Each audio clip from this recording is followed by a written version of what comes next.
Couple of years ago, I was part of a team on a client call, and the client asked a direct question, sincere tone, something like, "Is there anything you need from us? Any blockers we can help you resolve?" And dead silence. 5, maybe 6 engineers on that call, and every single one of them, I can guarantee that, had something to say. Unresolved questions, missing infrastructure, unclear ownership, a month of confusion. And nobody said a word, including me. And I'm usually the one who says something. And here's the thing, that silence wasn't an accident. It wasn't cowardice. It was the only rational answer that system allowed. This video is about why that happens and why it's happening more and more, not just in dysfunctional projects but across the entire industry. Picture a software team in a slow motion crisis. No team lead, no proper project manager, unstable processes, unclear responsibilities, a tech advisor that gives high-level input but constantly questions the team's decisions, management that's officially present but practically absent, not involved in day-to-day work, not engaged with the team's reality, and the team has been told explicitly not to raise certain topics with the client. Now the client asks directly, "How are things going? Anything we can help you with?" The people on that call know the answer. Their environments haven't been set up after weeks of work. We are blocked by approvals, regulations, layers of bureaucracy. There's no clear process or anything. The team is essentially self-organizing in a vacuum. Every single person on that call could have listed 10 problems in 30 seconds, but nobody speaks. And I want to ask you, not rhetorically, but genuinely, have you ever been in that call? Because I think most of you have. I think you already know somewhere why nobody spoke. Let me diagnose that properly. And I want to start with the most obvious thing that everyone ignores.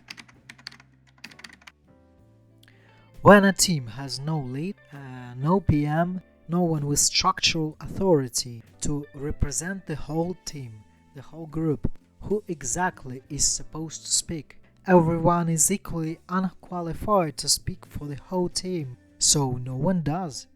This isn't weakness, it's a completely reasonable response to organizational ambiguity. The absence of a designated voice doesn't create silence by accident, it produces silence systematically. When you are explicitly told not to discuss certain topics with the client, and the same management that issued that instruction is not present on the call, not engaged in solving those issues, what exactly is the option? You can't escalate upward, management isn't there. You can't speak freely to a client. You've been told not to. You can't speak up without feeling the problem gets worse. So you stay silent because every other option has a higher personal cost. There is a calculation that happens in milliseconds when a question like that lands. If I speak, who gets blamed? What happens next? Will this get back to someone? Do I have the authority to say this? Is management going to contradict what I say in front of the client? Most people under those conditions land on say nothing. Not because they don't care, but because the system made silence the only and the lowest risk option. In addition to that, the more people are on a call, the less likely anyone speaks. Psychologists call this a bystander effect. The responsibility diffuses. Everyone assumes someone else will say it. Everyone waits for someone more senior, more authorized, more brave. Nobody is more senior. Nobody has that authority. So nobody moves. Here's the silent irony of that moment. Everyone in the room thinks they are the only one who sees the problem clearly. They assume probably that their colleagues are fine or that they are the only one bothered, so they don't want to be that person who panics unnecessarily. Except every single one of them is thinking exactly that. Everyone is waiting for someone else to confirm, yes, this process is broken, and this is broken as it feels, and that confirmation never comes. So the silence continues. Now, all of that explains the mechanics inside a single broken project, but here's what's been bothering me for a while, because I don't think this is just about one project or about bad projects anymore. I want to say something that goes beyond any single project, because I've been noticing this across teams, across companies, across years, and it's been accelerating since, I don't know, around 2022 to be honest, and I don't think it's a coincidence anymore. The tech industry operated for a long time in a kind of protected bubble. Good salaries, stable demand, a certain feeling that we are building something that mattered, and that bubble has been thinning for a few years now. The layoffs, economy, the wars, the political instability across Europe, North America, Middle East, and people are dealing with debt, relocations, changed life plans, real uncertainty what comes next. And when you are carrying that weight, when your baseline stress is already elevated, you don't spend your nervous energy on a client call that isn't your problem to fix. You clock in, do your work, you close the laptop, and that's it. I won't blame anyone for that. I understand that completely because I was also silent on that call, but I want to name it because it has a cost. People are afraid. Fear looks different at different career stages. For some, it's fear of losing a job they can't afford of losing right now. For others, it's fear of being visible, of attracting attention in a system that might use that visibility against them. There is a completely rational logic to staying quiet when you have obligations, dependents, debt. Don't rock the boat. Keep your head down. Don't be that one person who causes the problem. I get it, but I want to be honest, this calculus is spreading, and in an industry that depends on engineers speaking up, on people flagging problems early, surfacing risks early, on pushing back bad decisions, the spread of silence, this has consequences. I don't know if I can explain what's shifted, but I've watched it across companies, across dozen conversations, different teams and cultures. People share less about their work, about what they actually think. There is less investment in improving the system that's around us, less willingness to be the person who raises their hand. Part of it is just exhaustion, what I just described. Part of it might be that people have recalibrated what's worth investing their energy and time on. If you watch companies not honor commitments, you've seen management making decisions that harm teams without consequences. If you've been that one person who speaks up and nothing changed, eventually you stop spending that energy, and silence becomes learned behavior, not cowardice, a lesson.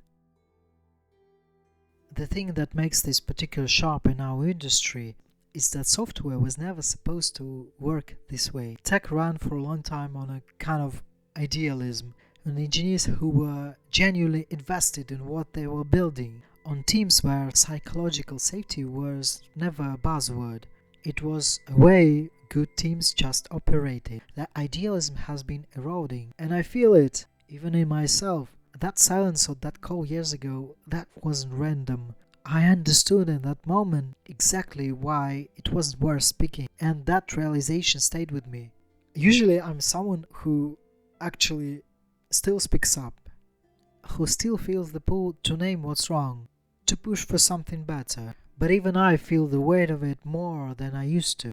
When you push and see nothing move, When a system absorbs the signal and produces no change, even the most proactive people start to ask, why bother?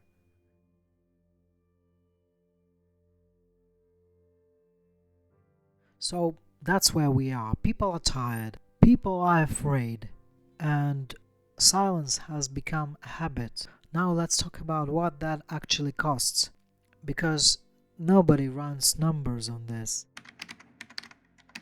Here's what silence costs, not morally, functionally.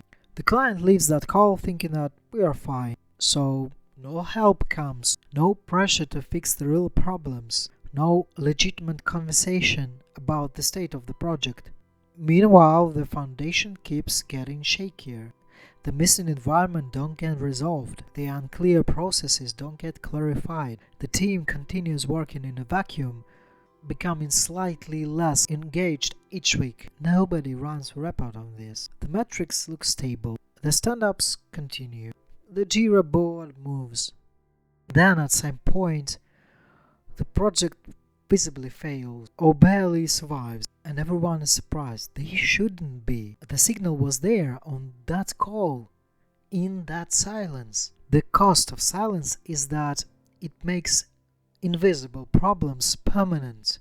It gives no feedback for the system to correct itself. And the team, the people who stayed silent, they don't leave that call feeling better. They leave feeling complicit and a little more checked out than they were before.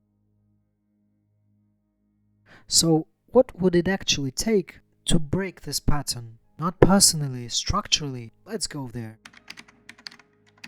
I want to be clear. I'm not going to tell you here's how to speak up. You don't need a bravery script. That's not the issue. The issue is structural.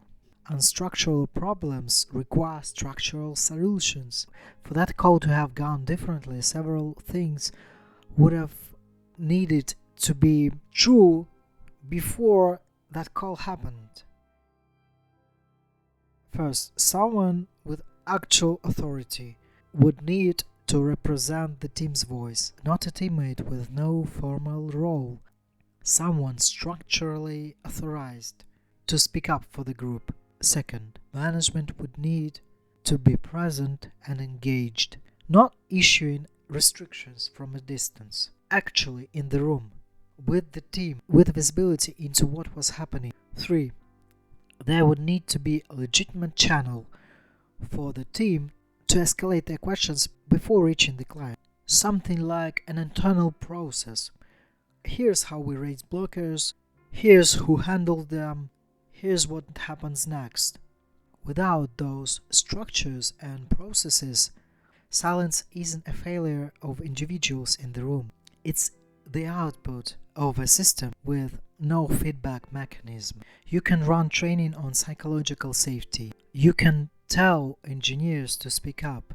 But if the conditions that make silence rational never changed, the silence will continue. Actually, I don't have a clean resolution here. I want to be honest about that. I don't know how much of what I described is some kind of specifics to a kind of organizations, and how much of it reflects something broader in an industry that's happening right now. Maybe it's both. And honestly, this question bothers me practically every day. Not as an abstract thought, as something I watch happen in real teams, including teams I've been part of. The silence, the disengagement, the slow drift of people who stopped trying to fix the system around them. I notice it in others, I notice it in myself, and I don't think that makes anyone weak. I've tried to explain why it makes complete sense, but I also can't stop caring about that, because our industry specifically depends on the opposite of silence. It runs on people flagging problems, on engineers that say the uncomfortable truth before it becomes the expensive thing. So I want to ask you directly, share your thoughts in the comments. Has your team ever gone silent in a moment like this? What was actually stopping people from speaking? And if you want to go deeper, do you think that something has shifted in how engineers engage in their work? over the last years? Or is it just the nature of a dysfunctional project? What do you think? I'm genuinely asking, not because I have the answer, but this one is still that I'm working through, and the comments on videos like this usually surface something that I've missed. So, let's talk.